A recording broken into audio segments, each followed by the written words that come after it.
స్నేహం చేస్తున్నారా? మరీ మంచిది. మీరు ప్రేమించుకోండి, స్నేహం చేయండి, కానీ గమ్యం ఎలా ఉండాలి తెలుసా? అందంగా ఉండాలి. జీవితం బ్రహ్మాండంగా తీర్చిదిద్దబడాలి. అది జీవితం అంటే. స్నేహమైనా ప్రేమైనా సరే. పరాకాష్ట ఏంటి?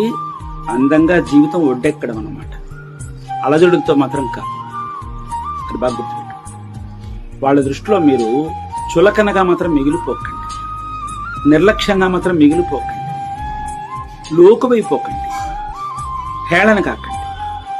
వాళ్ళ జీవితంలో మీరు ఎలా ఉండాలంటే మీరే ప్రాధాన్యత అన్నట్టుగా ఉండాలి తప్ప మీరు వాళ్ళ దృష్టిలో ఒక పెండింగ్ లిస్టులో ఉన్నట్టుగాను, ఒక ఆప్షనల్ గాను మాత్రం ఉండకూడదు.